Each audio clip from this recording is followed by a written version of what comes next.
Hello दोस्तों, हम लोगों ने जो है कल यूनिट और डायमेंशन के पार्ट 1 अपलोड किए थे। आज हम लोग पार्ट 2 अपलोड करेंगे, यानी कि डायमेंशन की कुछ फिजिकल क्वांटिटी जो है शेष रह गया, उसको हम लोग आज देखते हैं। तो चलिए हम लोग शुरू करते हैं। सबसे पहले जो है बॉल का हम डायमेंशन निकालते हैं। तो इसका डायमेंशन निकालने से पहले इसका फॉर्मूला हमको जानकारी होना चाहिए। तो F=m होता है, इसका ये फॉर्मूला हो गया। अब इसका हम यूनिट निकालते हैं। यूनिट भी इसमें हम लोगों को निकाल लेना है। तो SI जो यूनिट निकालेंगे तो यहाँ से क्या होगा, इसका SI जब रखेंगे तो इसका भी SI होगा। तो फोर्स का न्यूटन होगा, मास का किलोग्राम होगा और एक्सीलरेशन का मीटर पर सेकेंड स्क्वायर होगा। यानी कि 1 न्यूटन जो है 1 किलोग्राम मीटर पर सेकेंड स्क्वायर के बराबर होता है। अगर आप इसमें CGS निकालेंगे तो फोर्स का CGS यूनिट क्या होता है, डाइन। तो इसका भी CGS रखेंगे तो मास का ग्राम हो जाएगा और एक्सीलरेशन का सेंटीमीटर पर सेकेंड स्क्वायर हो जाएगा। अब आप देखिए इसमें जो है रिलेशन जो है, दोनों में रिलेशन देखेंगे, न्यूटन और डाइन में। तो relation between newton and dyne, ठीक है। तो आपको जानकारी है कि F=ma होता है। तो फोर्स का SI मात्रक न्यूटन है, इसका किलोग्राम और मीटर पर सेकेंड स्क्वायर। यानी कि इसका जब SI रखे हैं तो इसका भी SI रखना होगा। तो मास का किलोग्राम, एक्सीलरेशन का मीटर पर सेकेंड स्क्वायर। अब देखिए आपको रिलेशन चाहिए न्यूटन और डाइन के बीच में। तो हमने तो यहाँ न्यूटन ला दिया है, लेकिन डाइन लाने के लिए आपको 1 ग्राम सेंटीमीटर पर सेकेंड स्क्वायर लाना पड़ेगा, क्योंकि इसी का वैल्यू जो है 1 डाइन के बराबर होता है। आप कन्वर्ट करें, 1 न्यूटन = 1 किलोग्राम में 1000 ग्राम, यानी कि 10 के पावर 3 ग्राम। 1 मीटर में 100 सेंटीमीटर, यानी कि 10 के पावर 2 सेंटीमीटर, और पर सेकेंड स्क्वायर पे ये 3 2 5, यानी कि 1 न्यूटन बराबर 10 के पावर 5 ग्राम सेंटीमीटर पर सेकेंड स्क्वायर। और ग्राम सेंटीमीटर पर सेकेंड स्क्वायर = 1 डाइन, यानी कि ये 1 न्यूटन जो है 10 के पावर 5 डाइन के बराबर होता है। ये एग्जाम में कई बार पूछा भी गया है। या जो है आप लिख सकते हैं 1 डाइन = 10 के पावर -5 न्यूटन, ठीक है। तो आप इसको जरूर याद रखें, इसको भी याद रखें और इसको याद रखें। तो आपने क्या बॉल का यहाँ फॉर्मूला देखा, इसका यूनिट देखा, SI और CGS दोनों में रिलेशन देखे, और इसकी अब डायमेंशन यानी कि बीमा हम निकालते हैं। तो बीमा तो इसके फॉर्मूला से ही निकलेगा। ये क्या है, किलोग्राम, यानी कि मास है, तो यहाँ m हो जाएगा। ये मीटर दूरी है, L हो जाएगा, और S सेकेंड है, पावर -2, ठीक है। अब हम लोग भार का निकालेंगे। तो देखिए भार जो होता है, भार का और बॉल का दोनों का डायमेंशन सेम होता है, यूनिट भी सेम होता है। इसका SI मात्रक न्यूटन होता है, इसका भी SI मात्रक न्यूटन होता है। तो भार का फॉर्मूला जो होता है W=mg होता है। देखिए G यहाँ जो है गुरुत्वीय त्वरण है, और G का वैल्यू जो है 9.8 मीटर पर सेकेंड स्क्वायर होता है। और इसी को अगर CGS में लीजिएगा तो 980 सेंटीमीटर पर सेकेंड स्क्वायर होगा। तो भार का SI मात्रक क्या होता है जी, न्यूटन होता है। 1 न्यूटन = मास का क्या होगा, kg, और G का जो है क्या होता है, सेंटीमीटर जो है SI में लिखना है, तो हो जाएगा मीटर पर सेकेंड स्क्वायर। देखिए दोनों सेम है कि नहीं। तो इसकी आप बीमा निकाल लेंगे। तो बीमा जो इसका होगा M, L और T-2, दोनों का बीमा क्या है, सेम है। अब हम लोग जो है भार की बीमा देखते हैं, भार नहीं, पृष्ठ तनाव। तो पृष्ठ तनाव का फॉर्मूला आपको जानकारी है कि F/, होता है L। L क्या है, लेंथ यानी कि लंबाई है। तो इसका जो है यूनिट आप निकालें सबसे पहले। तो ये क्या होगा, फोर्स का न्यूटन होगा, और L लंबाई मीटर होगा, तो ये मीटर ऊपर जाएगा तो पर मीटर। तो न्यूटन के स्थान पर हम क्या लिख सकते हैं, किलोग्राम मीटर पर सेकेंड स्क्वायर, पर इस यहाँ पर क्या है, पर मीटर।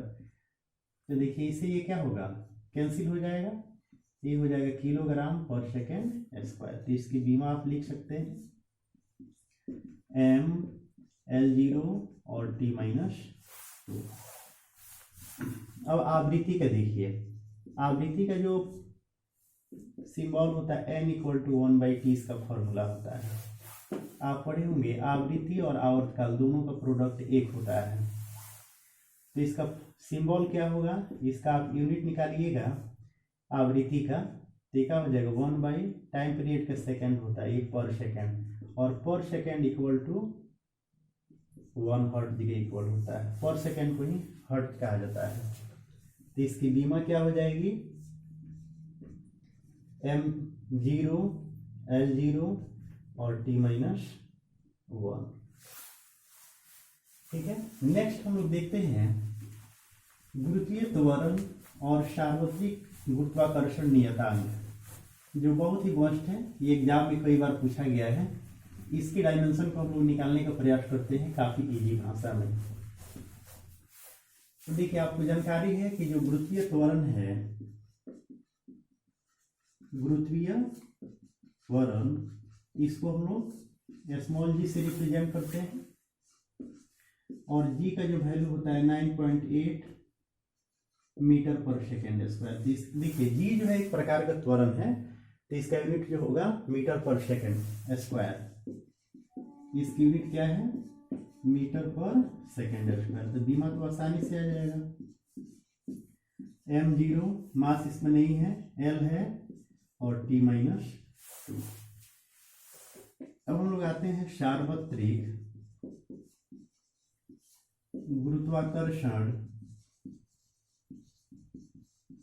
सार्वत्रिक गुरुत्वाकर्षण नियतांक या स्थिरांक के बारे में। इसको हम लोग कैपिटल G से रिप्रेजेंट करते हैं, और इसका जो यूनिट होता है न्यूटन मीटर स्क्वायर और पर केजी स्क्वायर होता है। ठीक है, ये कहाँ से आया थोड़ा समझ लीजिए। न्यूटन्स लॉ ऑफ ग्रेविटेशन आप पढ़े होंगे कि अगर दो मास है m1 और m2 पिंड वाले, अगर मास वाले दो अगर पिंड हैं और इसके बीच की दूरी क्या है r है, तो इसमें आकर्षण बल जो होगा दोनों के द्रव्यमानों के गुणनफल के समानुपाती होगा, और इसमें कार्य करने वाला आकर्षण बल जो होगा इसके बीच की दूरी के वर्ग के समानुपाती होगा, व्युत्क्रमानुपाती होगा। तो मान ली कि इक्वेशन फर्स्ट है, ये सेकंड है, दोनों को लेंगे तो f ये क्या हो जाएगा, प्रोपोर्शनल m1 × m2/r²। और देखिए गुरुत्वाकर्षण से रिलेटेड जो है ये प्रोपोर्शनल को माना गया है, तो ये कांस्टेंट जो है प्रोपोर्शनल जो हटेगा तो यहाँ कांस्टेंट g आएगा, m1 × m2/r²। यही g जो है इसका वैल्यू होता है 6.67 10⁻11 न्यूटन मीटर स्क्वायर और पर केजी स्क्वायर। तो ये कैपिटल G का ही मान होता है, कई बार ये मान भी पूछता है, और कैसे आप देख ही रहे हैं, इसका जो है न्यूटन, इसकी यूनिट से हमको मतलब है, तभी आप इसका डायमेंशन निकाल पाएंगे। तो देखिए ये क्या है, n है न्यूटन, तो किलोग्राम मीटर पर सेकेंड स्क्वायर, 1 न्यूटन का वैल्यू होता है, और पहले से क्या है मीटर स्क्वायर, और नीचे ये देखिए पर केजी पर स्क्वायर है ना, तो इसको हम नीचे लिख सकते हैं केजी स्क्वायर। तो इससे ये कैंसिल हो जाएगा, या अगर आपको नहीं समझ में आ रहा है तो इसको ऐसे ही रहने दीजिए, केजी मीटर पर सेकेंड स्क्वायर, और यहाँ जो है केजी स्क्वायर। ठीक है, तो यहाँ दो ये कितना पर केजी स्क्वायर है, तो होगा तो क्या होगा पर केजी, ये 1 है, ये -2 है, तो -1 हो जाएगा, और मीटर क्यूब और पर सेकेंड स्क्वायर। तो इसका जो बीमा होगा m-1 L³ और t-2 हो जाएगा। और कुछ है बीमा, जैसे संवेग और आवेग का होता है, उसको भी हम लोग देख लेते हैं। संवेग जो है उसका फॉर्मूला P = mv होता है, यानी कि द्रव्यमान और वेग के गुणनफल को संवेग कहा जाता है। तो इसकी जब आप इकाई निकालेंगे तो क्या होगा, मास का केजी होगा और वेग का मीटर पर सेकेंड होगा। ठीक है, तो इसका बीमा भी आप लिख सकते हैं इसकी सहायता से। ये केजी मास है तो मास के लिए एम लिखते हैं, ये एम क्या है, लेंथ है, तो इसके दूरी है, मीटर जो है तो एल लिखेंगे, और एस सेकेंड है, टाइम है तो इसका टी लिखेंगे। चलिए अब आवेग आते हैं। आवेग जो है I equal to delta P होता है। डेल्टा पी का मतलब होता है, पी जो है मोमेंटम है, डेल्टा चेंज को रिप्रेजेंट करता है, यानी कि चेंज इन मोमेंटम, यानी कि संवेग में परिवर्तन को आवेग कहा जाता है, यानी कि आई कहा जाता है। या आई बराबर होता है F into delta T, force into time interval is equal to impulse. इससे आप इकाई निकालिए, तो यूनिट क्या हो जाएगा इसका, फोर्स का न्यूटन हो जाएगा, और टाइम का क्या होगा, सेकंड होगा, न्यूटन सेकंड। तो एक न्यूटन बराबर क्या होगा, किलोग्राम मीटर पर सेकंड स्क्वायर, और ये सेकंड है, इसका पावर एक है, इसमें से घट जाएगा तो किलोग्राम मीटर पर सेकंड। संवेग और आवेग दोनों का यूनिट सेम होता है, बीमा भी सेम होगा। इसकी बीमा निकालिए, केजी एम मीटर एल, और टाइम एस है तो टी लिखेंगे 1। ठीक है, और कुछ हम लोग डायमेंशन को देख लेते हैं। जैसे आघूर्ण बल होता है उसको देख लेते हैं, कार्य का भी देख लेते हैं।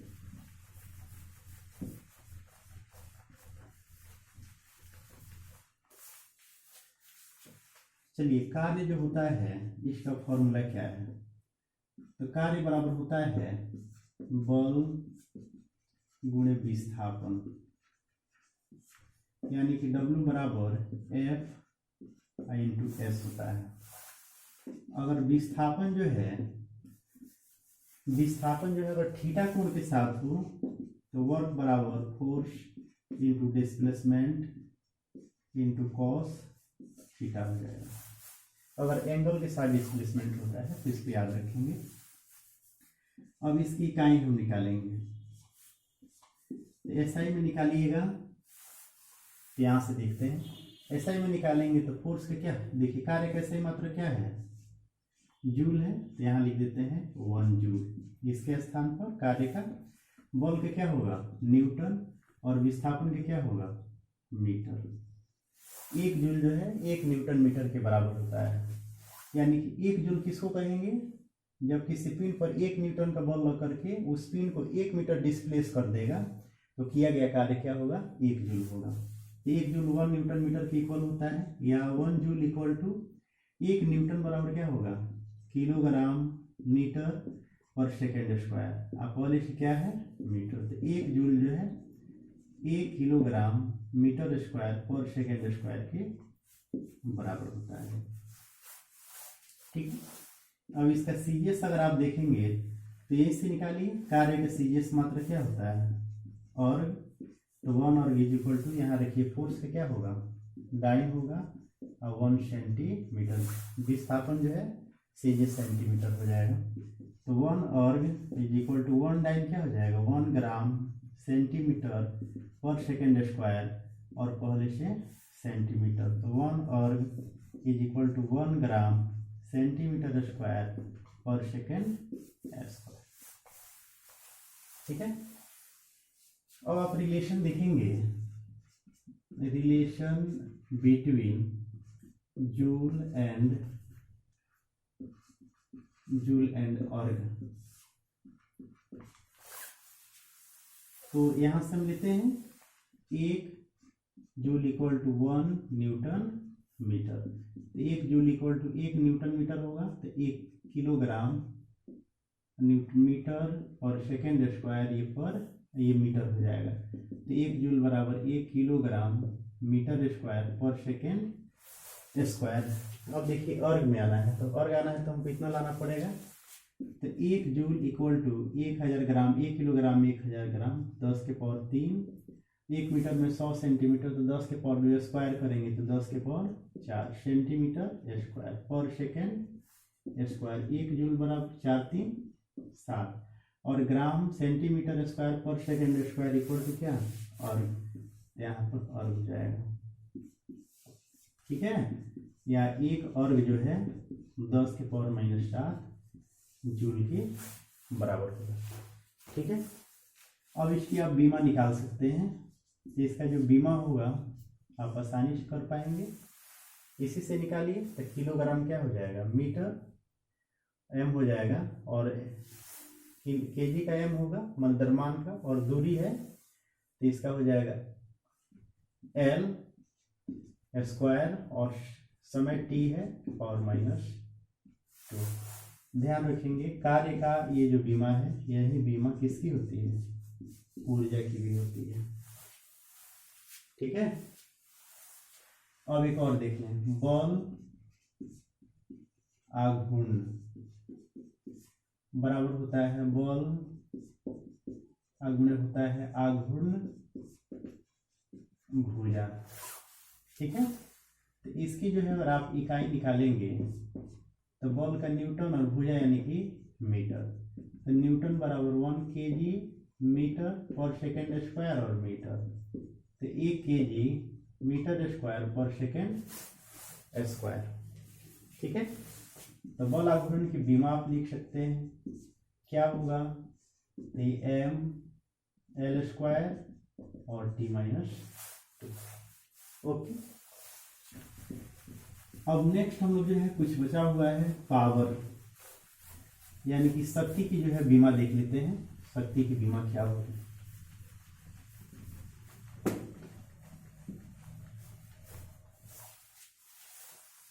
देखिए शक्ति जो होता है, कार्य करने की दर को शक्ति कहते हैं, तो कार्य बटा क्या होगा, समय, यानी कि P बराबर W/T, ठीक है ना।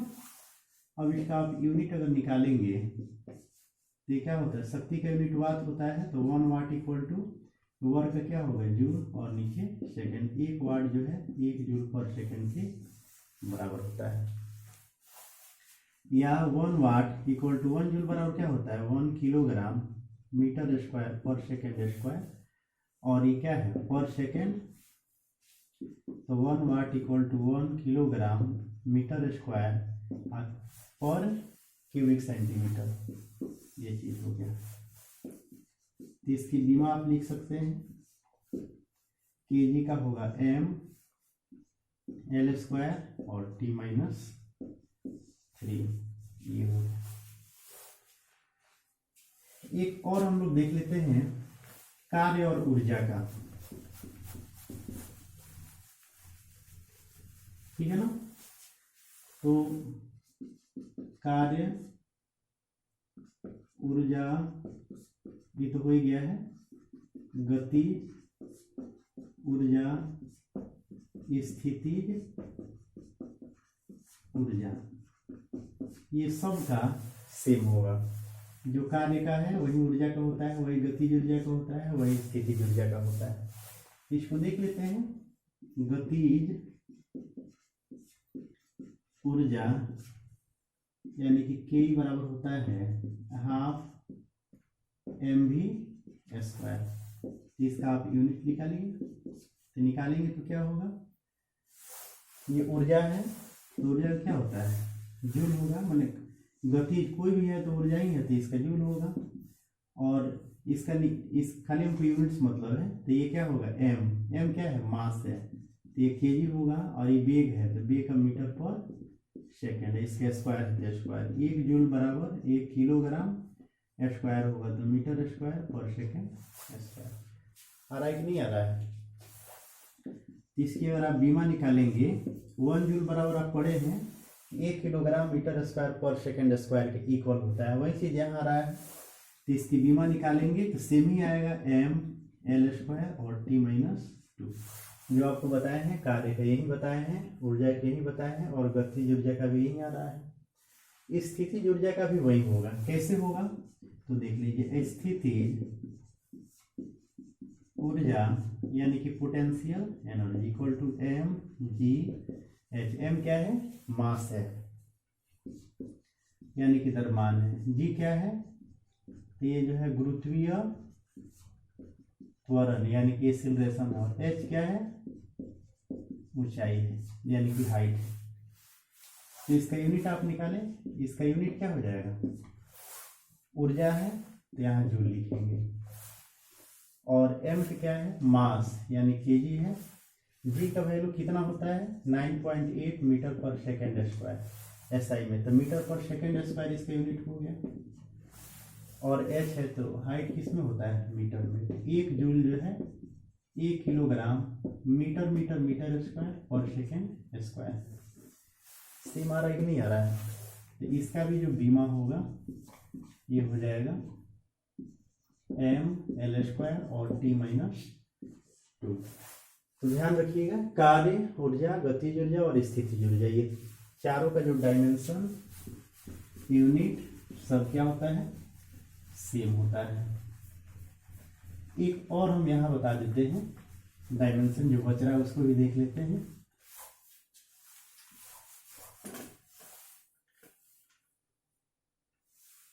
आवर्तकाल जो है